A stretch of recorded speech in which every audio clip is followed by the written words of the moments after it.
everyone, welcome to a brand new episode of the Long Coat Mafia podcast. It is I, the Reverend Godfather, the show's main host and frontman.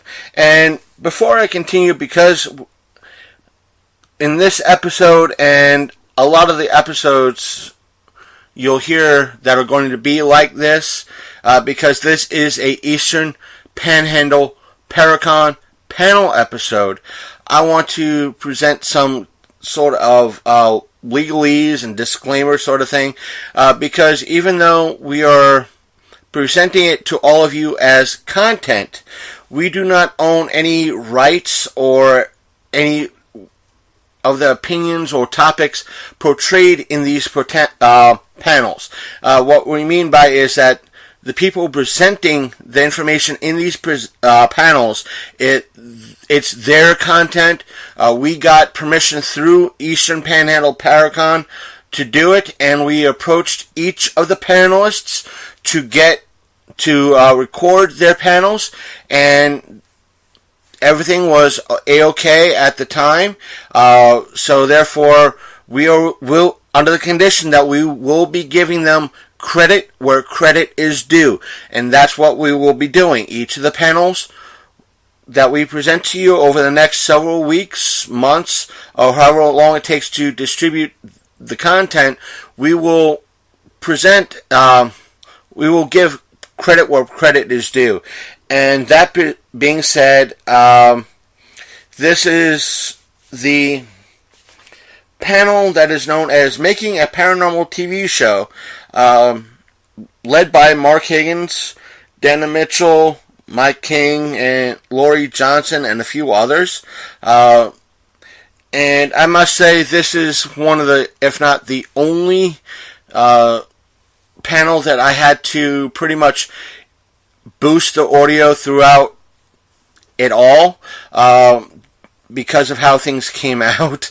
And a lot of the people that were in this panel, they weren't using the microphone, meaning there was two microphones that were being used. One was ours, and the other was the speaker microphone, or I should say the microphone that was attached to the speakers. Now, in the upcoming weeks, you'll be able to tell which ones that were close to our microphone and which ones were strictly using the mic attached to the PA system. Now, that being said, I do apologize. I boosted the audio in this the best I could without totally if I boosted it anymore, it would have been completely crap. But I wanted to present to you this panel the best way I could. So please, let's turn up the volume of your MP3 player, whatever it might be, so you can hear it as best you can. I think it came out just great. The only really low parts that you could kind of make out are the Q&A sessions, but for the most part, you could hear the bulk of it and hear the answers and the people talking.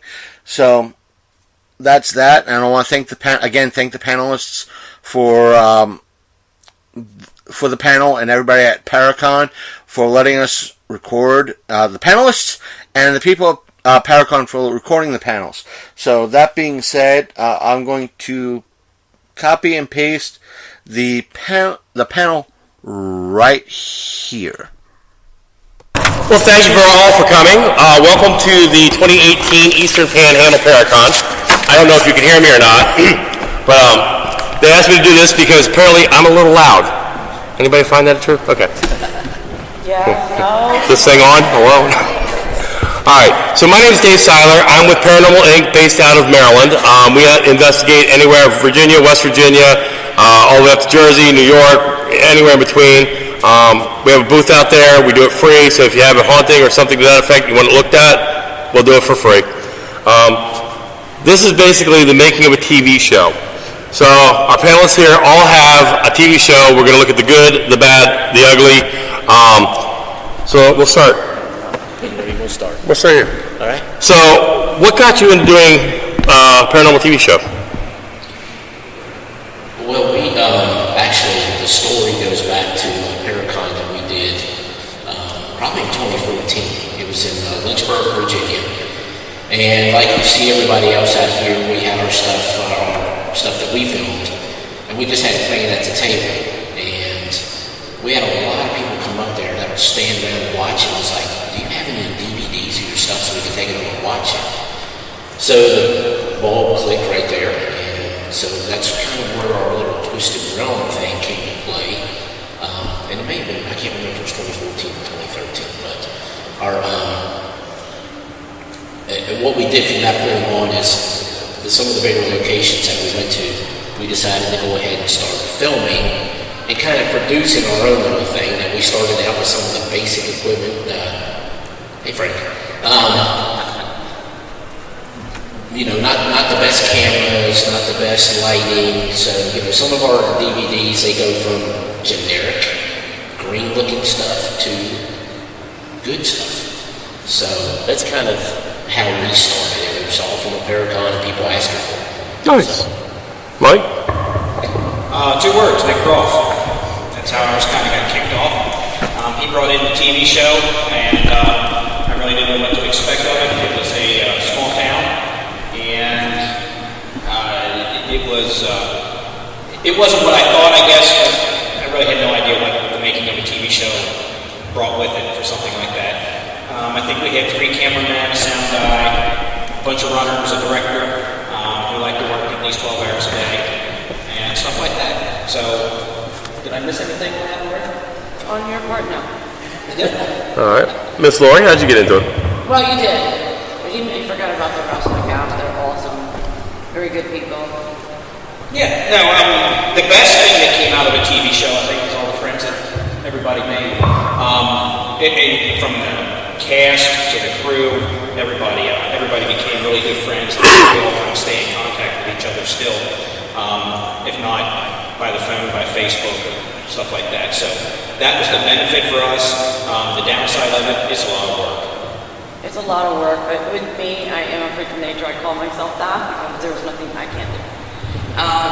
The best thing with the GOS, working with the cast, I have a personal reason why I involved myself with it. A lot of, and I know Lyle, you can probably back me up with this, we didn't do it for the fame.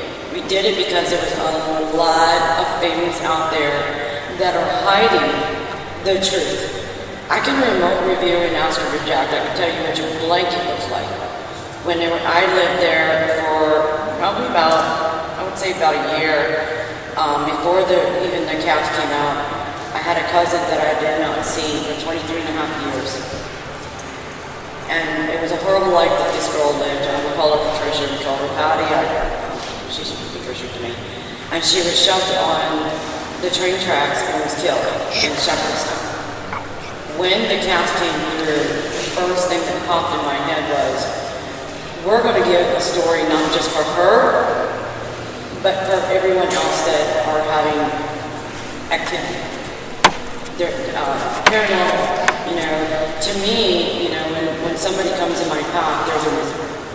I don't care if it's a pain that needs to be healed from childhood, or through your parent or your loved one that's passed over. I'm able to help through you to heal them. And can you imagine in this area how many soldiers and how many people have passed over that have no voice anymore? So through the GOS, and I'm not limiting us, but all the paranormal shows that are out there that are doing it for the right reasons, we're giving them a voice, letting them know it's not just, is there such thing as a ghost? It's giving them a voice and letting other people know their activity could be caused by unfinished business. Not everything is demon, not everything is bad. Yeah, we get freaked out when we're walking down the street and you see your own shadow. Oh my God, somebody's dead. No, of course it's going to be feeling different to you. But you've got to remember that, when we die, we're still living on. It's our souls.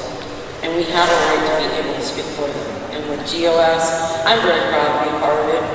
No matter where it's at, where it's been, and where it's going. I'm very proud of it. And I feel that with Lao yours too is an educating. help others. There aren't a lot of shows that I don't watch. I think it's a bunch of crap. Sorry, but I'm a redhead, I'm truthful, I'm blunt. And your love for that, you know that. Well, you know what? I love you guys too, and I love what I do. I'm not here for fame, so not to be rude, thumbs in your mouth, get over it. I'm doing it because I love what I do.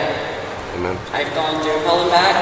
I'm not a young chicken, so I've seen a lot of stuff. I'm from a family of 10. I've raised 11 kids, if not mine, and I had 3 of my own. So, I see pain, I feel pain, I live it.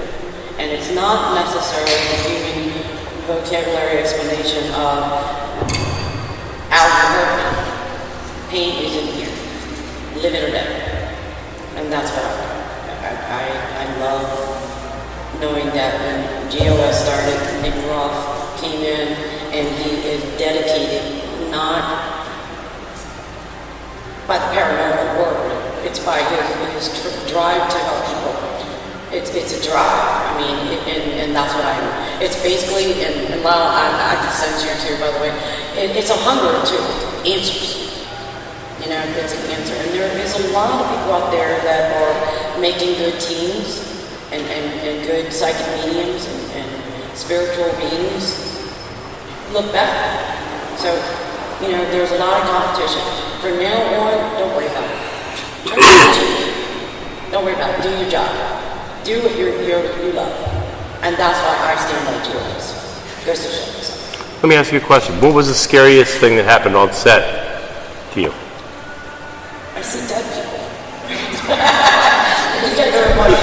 What was the scariest thing that I've gone through with it? I think it was the theater. The theater, a lot of people who you do paranormal, I have the ability to live the life of even the dead. And it was so much of feeling lost, not just from the woman, and they call it the gray, it's actually blue to me. It's not really blue to me. It was the guy that was downstairs that caught the place on fire. It was just totally, it freaked me out big time. It was just, and also the bakery. The bakery was a little morbid to me. You had things flying out the window. Literally, it was worse than that, and we were just being nice about it. But, oh, wow. It was a lot of the stories that we did, we call it the stories, but it was actually people coming to us and wanting answers. And there are a lot of people that are hush-hush, they don't want to come out, because you're going to be hounded. So what we do, we basically say, okay, well, we're going to do this. And I've never been one to set when the team or Mike goes on. I don't want to know nothing about it, because I'm already reviewing it. So I don't want to know nothing. So that's why I came in the last minute of it, is because they needed to do their job, figure out what it was, to prove that there is activity, and then I come in and I tell them what I see. So to me, that's an education. We brought you guys in the living room where we are to educate. You don't need to be afraid of everything. You got a question to your right. Excuse me for a sec. Go ahead, Lynn. Yes.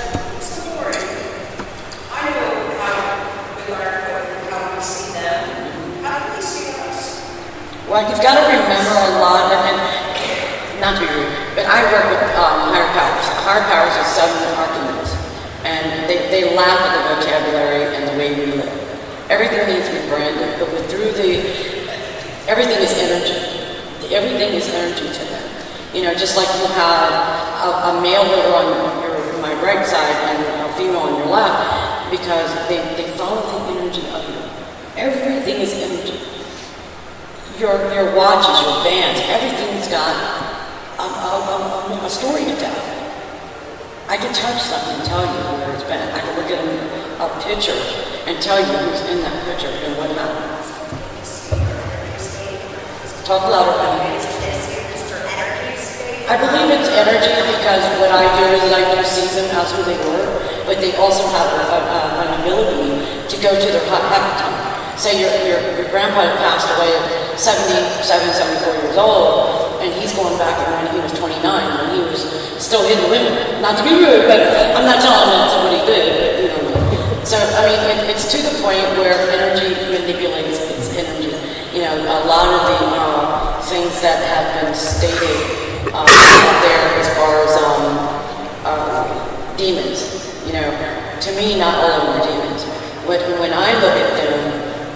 if it does not have, if it's a soul, because everything is a soul unless you've never been born, and then you're negative to me. It would have a star where your heart would have been. So I branded it to the point where if you're living, I want to see that star. And then I go in a little bit further with it to the point, because there's things that can manipulate yourself. And then I go and I follow its energy into its past. And a lot of the times that when it does become a negative that is causing turmoil in your home, it's because it has unfinished business and it's never been able to let go or been forgiven. Negative can fool you, just like you're afraid of succeeding in something, so you're fearing, you're locking yourself into a room. You get it? So that's what negatives try to do, is even with the negative energy. It's manipulation of the energy. To me. I mean, that's my Mike, what's the most scariest experience on set you've had? When we filmed the Ghost of Shepherdstown special in between seasons 1 and 2, and it wasn't really scary, it was baffling. We are standing along the river, and Lorie and Dana are standing there, and Dana has some abilities too. And Lorie is talking, we're on a break, and Lorie's going, "Did you see that one?" And Dana goes, "Yeah, but I'm looking at the one over there." And Lorie goes, "Oh yeah, I see that one." And I'm looking and I see nothing. Okay, so I've got this everybody tells me I've got this brick wall, and that's why I don't see anything, but that was more confusing than anything, and it was strange. I mean, for a half hour, 45 minutes this went on. And it was definitely different. Lyle, how about you? For us, for me, I really haven't had a bad experience on a film set or whatever that we do or one of our locations. But one of the episodes that we did film was actually our very first one, and it didn't make our actual Twisted Realm series on WBPT because we try to focus on Virginia locations. This was actually in Tennessee, so many people probably knew the old location down in Tennessee. It's no longer available in South Pittsburgh. And that was our very first spot that we took camera people with us to film. And it was the second, we actually booked the place for a full weekend. You could get it from Friday night through Sunday at 11 a.m. So this was Saturday evening. And the way I relate to this story is that my wife was part of my group and a few other people, of course we had the cameraman. Well, they locked you in that place, and you could only go out at certain times. So we decided to have pizza night, and I was the pizza guy, and I always relate to myself as a pizza guy. So I went down and waited for the pizza to come while they all went upstairs. So I waited, got it, went back to the break room. I said, well, I'm going to go ahead and eat a couple of pieces of pizza before I go upstairs because everybody else hadn't had it. So, but while I'm standing there eating, the next thing I know, they're coming in there and they're saying, "Wow, you need to come quick, it's Tana," which my wife said right in front of me. They said, "She's down, there's something going on." So we go out, next thing I know, there's Tana on the floor, having a hard time keeping her composure, not able to breathe right.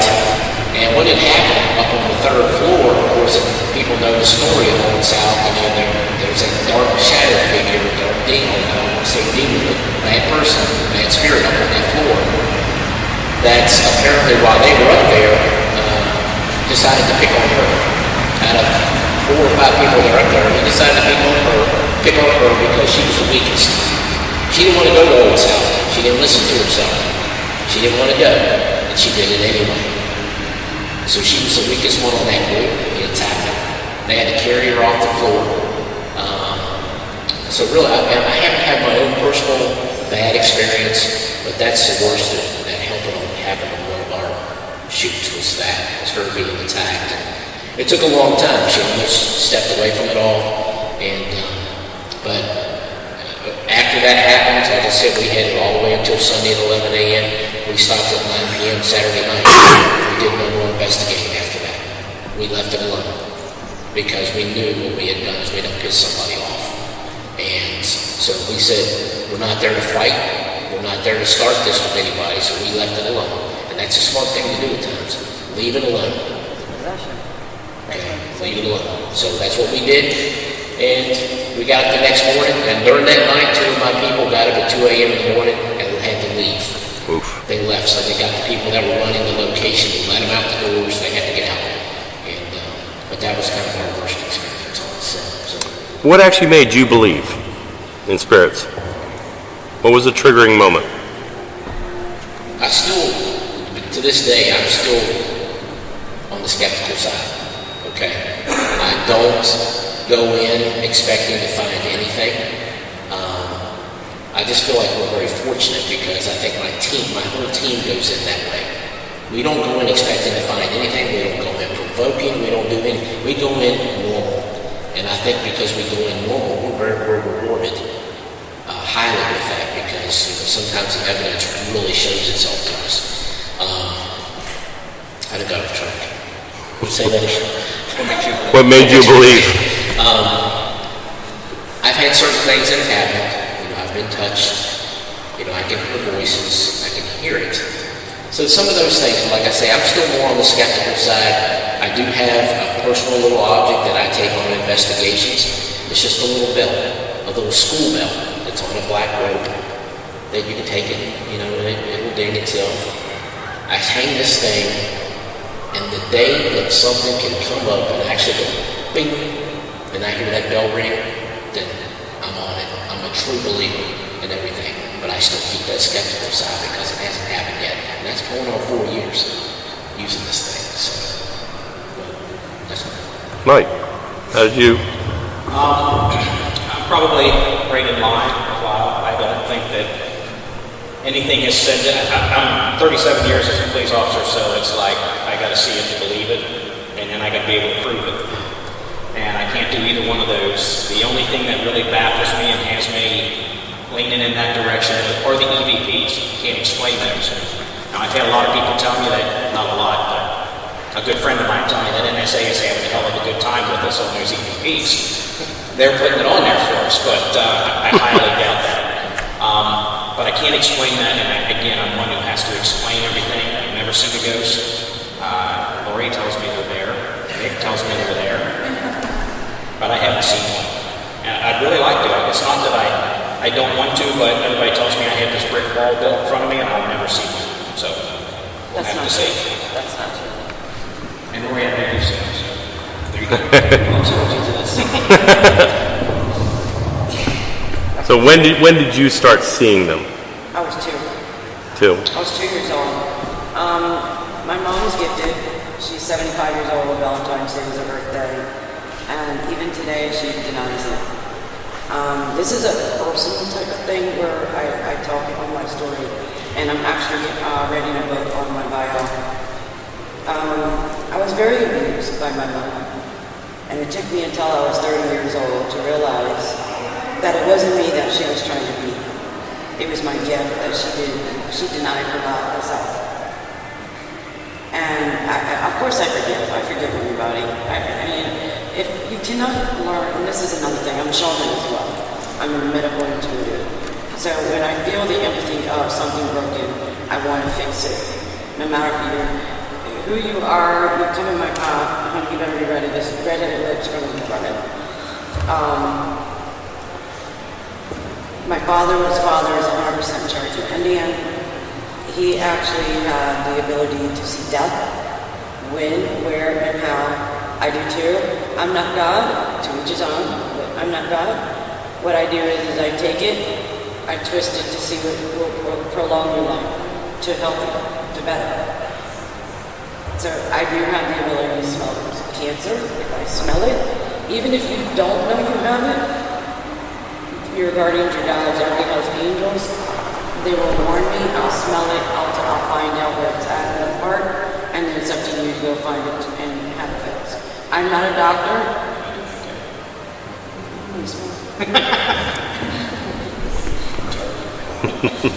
But his father had all that ability, so do I. I don't want to be like everybody else, if that makes sense. I don't know myself. I've never had anyone mentor me or tell me, 10 kids and both parents, I'm the only bloody redhead. And this is a bottle. Trust me, my hair is bloody fire red, like a can. When I was little, with huge freckles, I looked like any of them, and I always felt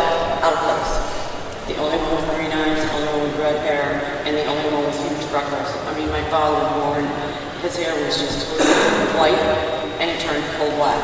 Oh, wow. And then white again by the time he was 24 years old. My father, and I'm telling you, if you want to hear some stories about why I was a daddy's girl, and I only got to see him like maybe 3 to 6 times a year. He was a trucker. And we lived in Houston, Texas, and we had some friends, and if you look these people up, I'm not going to give you their name, but you would know what kind of crap this was. Demons, let me tell you, there are such things of demons as far as somebody possession. And that's what was going on with you, that something was trying to possess you. We had friends, I'm not say by their name, the first name, not the last, but Stan had 4 boys and 1 girl. And they moved into a Victorian house right around the corner from us. And this man was a church-going man. I don't want to say he was a preacher, but he was a preacher. He spoke. He believed in everything that worked. His wife learned how to work. All of a sudden, they moved in this house. And I'm getting goosebumps right now because I'm actually there, so I'm talking to them right here. And Dorothy called my mom one day. She goes, Sharon, I can't take it no more. And that's my mom. I can't take it no more. And Mom said, well, what's going on? Stan is making us go outside in the front yard. All of us have to walk around in a circle, holding hands. He's sitting on the steeple of the house with a shotgun in between his legs. And we were not allowed to go in that circle. Mom told my dad, and of course, wherever Daddy went, I went. I remember his voice, and I'm about 6 years old there. And he was picking up Stan every morning at 4 o'clock. I don't know why, but it was 4 o'clock. We would go to the antique house back then, of course, and I was not allowed to sit with them. I was sitting behind them. So my back was to my father's back, and I was listening. And he was drilling the Holy Ghost back into my father. And he said, Stan, I saw my father. I see everything about him. It's weird. That's why I call myself crooked nature. I don't want to be branded psychic medium and all that crap. It is what it is with you. But I saw my father look through Stan. He wasn't Stan. It was something that had bloody red eyes. And I could see Stan behind those eyes. And my father says, he would go, I know you're in there. And I know you believe in God, and I know you believe in Jesus Christ. My father learned. He wasn't a Bible master, but he believed in his faith. And that's what called on to my father. And he brought this man out, and all of a sudden you could see, it was almost like somebody with a tan that looked well that looked like me. Pale as you know what. And then all of a sudden, Dorothy, her dad took him back home. Stan slept for 3 days straight. Didn't wake up, didn't eat, didn't drink, nothing. He woke up and he was back to Stan. And my dad went over there alone. And he wouldn't go in the house. Dad would not go in the house. He said, Stan, come on out. We need to talk. And he grabbed a hold of Stan by his hand. He goes, are you all right? And he starts crying. He goes, yep. And this is what I'm hearing that he's telling Mom. And he goes, Mom, I think that damn devil's right out of here. They moved. Myself, and I'm 6 years old, okay? I'm 6. Some of those things. My brother Michael, my brother William, myself, you had their first son, David, and Dwayne. All 5 of us walked up to the back part of the home. Don't ask us why. We were driven. And back in the day, we had outhouses, and I'm not saying I know that well, but you know. And they turned it into like a storage shed and all that. I haven't heard a voice. And I'm like, telepathically, this kid is telepathically. And I said, well, where are you? And he says, I'm over here. I got a pot. I stood on it, looked in the window, there was 3 cots laying up. There was 3 men laying in the cots. They had boots, green boots, all the way up to here. They were tied. Now remember, this is Houston, Texas, so I got to look back down those downstairs. I don't look up shit. I'm sorry, but I don't. So the middle man got me, so he stood up. The body stayed. His head turned, and he goes, "You're not afraid of me, are you?" He's not talking mentally. He says, "You're not afraid of me, are you?" I said, "No, why should I? Why am I afraid of you? I'm not afraid of you." he goes, do you know what happened to me? And I said, no. And all of a sudden, I'm literally in another time to where there are military men. There were so many men that were killed that there was no place to bury them. They were piling bodies in these holes. And they were burning the bodies. I smelled the flesh. Look, I got goosebumps big time because I'm living with it. And he said, do you know how I died now? And I said, yeah, did you get burned? He goes, no, I died then. I was dead already. He said that my problem is I have no burial and I'm stuck right there. And I'm like, well, what do you want me to do? He goes, I just want you to know how I died. And that's what drew me to believing in my intuition as far as if a spirit comes to me, I see where the heart would be. If you have unfinished business, he taught me that level of understanding the empathy of it. Even though they're angry, there's pain. The madder we become, we're actually not mad. We're sad. We're sad. And that's what I understand. Everybody has to have an understanding. But if you really think about it, is anger a sadness, or is that because you need to feel that you're in control? So anyways, I walked back and I said, he goes, we're going to see each other again. And I said, okay, 6 years. Okay. And I saw him literally lay back down and the infantry cop disappeared.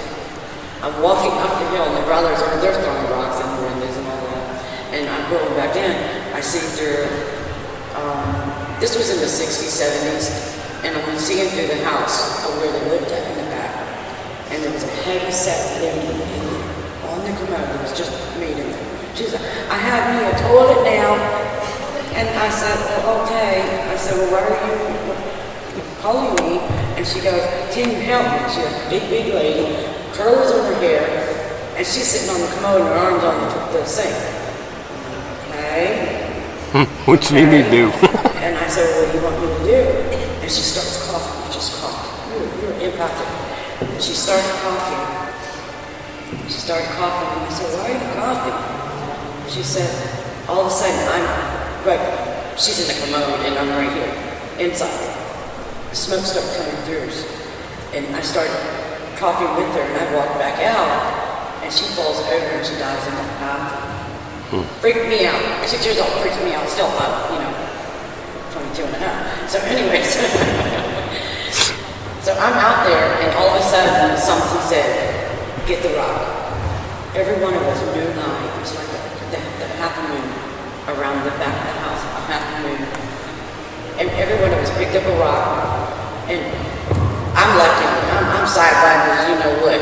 And we all threw the rock, and you know how the big old Victorians have those little tiny windows with the top part in the back? Every one of our rocks hit that. And I swear, I'll take a lie detector if anybody's wanting to question my story, because I hear you. We popped the window with those rocks, and the devil came out right in the face.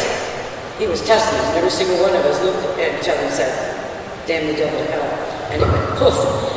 I'm 6 years old, crying my eyes out because this house, get me right now. All these souls started coming out. I saw the white souls coming out, they were released. So whatever it was, I don't know if it was the home or it was that land. Because most of the time, it's not the house, it's the land that has the story that has been told. And that's what causes the mischief, is because it could be somebody stuck or somebody holding the negative. Holding these souls in there. But I saw every single one of these souls. And emotional is because I'm so happy that they're released. Everybody has a right to be forgiven. I don't care what they've done to you. We need to wrap up soon, so I'm going to ask the final question. But that's my scary story. Let's start with Mike. Mike, tell me about your favorite episode during the seasons and why. I think it was episode 1, season 1. That was the bakery. I worked 30 years in Hagerstown, heard nothing about ghosts. It was 3 days in Shepherdstown I started hearing about the bakery. So that was kind of my favorite episode. I heard a lot from a lot of different people. All right. Well, many of you probably haven't seen our episode. If you get a chance, go check it out on YouTube. But probably my favorites and locations, probably one that's not even out there yet. It's going to be in season 2. It's from a place called the Haunted 360 Houses, which is in Mechanicsville, Virginia. It won't be long before they'll be out, but I know our first season was kind of a mix of old and a couple new locations. Season 2 is definitely all new film footage, new everything. It's going to be the Haunted 360 Houses. And if you've never heard of it, check it out on Facebook. If you got a team, you want to go check out a great location, go check it out, because it is real. Two houses, one's a log cabin, one's a brick rancher.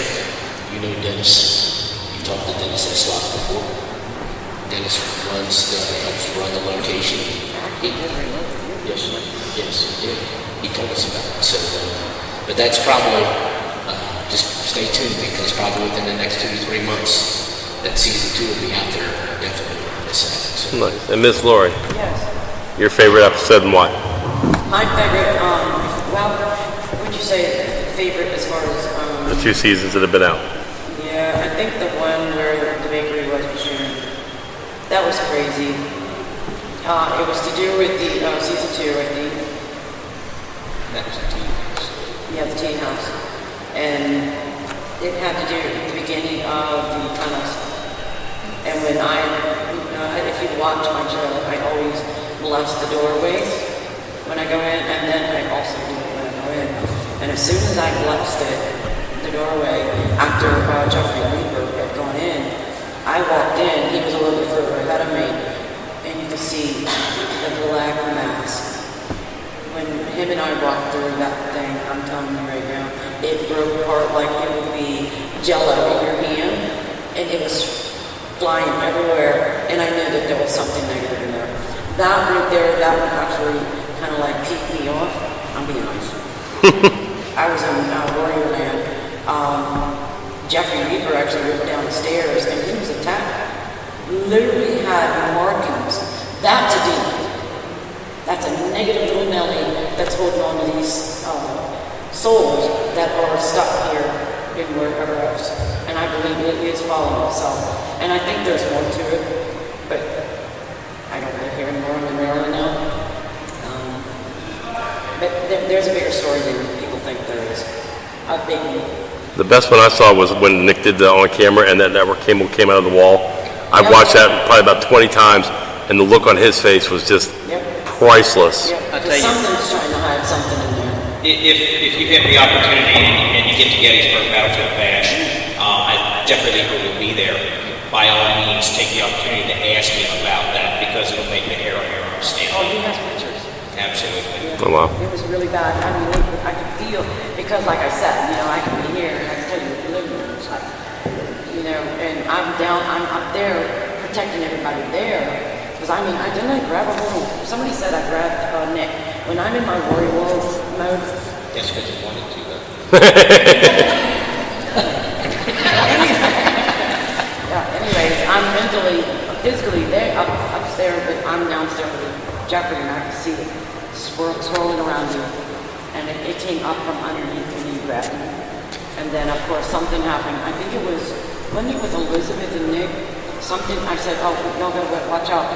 They're showing me that the negative is trying to fool you, and he's going to throw something out of the kitchen. Boom, within seconds, it got fired. Nice. That's the problem with editing. 42-minute episode. Oh, that's the only thing that I regret GOS. They cut so much good stuff. I would love to see what was on the cutting room floor.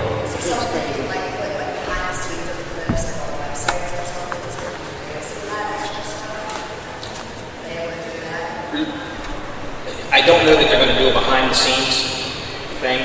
And actually, I have a question that I'd like to ask Lorie, because she just touched on it briefly, if she doesn't mind. What did I do? You know what I'm going to talk about. In season 1, when they were walking around town, I think it was the second episode, and they went to the railroad tracks, and you know what I'm talking about. Their camera picked up a body. It was my cousin. Exactly. And it pissed me off, truthfully. I didn't know they were going to do that, but it did piss me off. But I'm kind of glad that if it was meant to be, it was meant to be. But yeah, that was my cousin. We've truly never talked about this, but I have speculated at that. because the crew and everything went away from it and they never looked back at it. And I figured that's what it was. So. Well, I want to thank you all for being here. Lyle, Mike, Laura. Do you guys have any questions for them that you'd like to ask? No? Well, we thank you for your time, everybody. And we got a lot more things coming up. So stay tuned for more.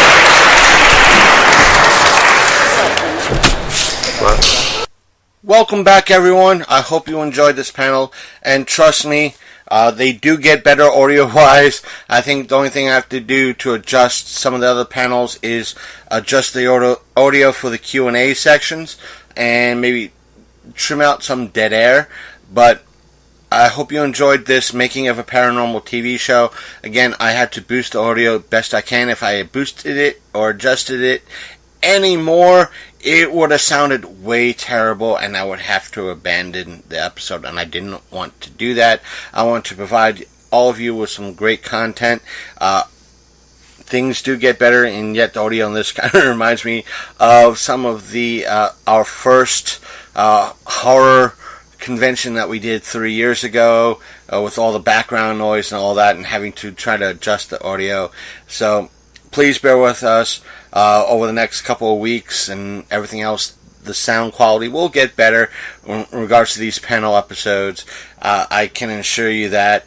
I think there might be only one or two that might overall sound similar to this, but I didn't really have to boost anything. But it's mostly due to the speakers and anything. The speakers broadcasting the sound, not the speakers actually speaking. But that's beside the point. To kind of end this, right now, if you have any questions, comments, or wish to chime in regards to this, I will just email the show at longcoatmafia@gmail.com, and I'll try to pass along the questions to the appropriate people.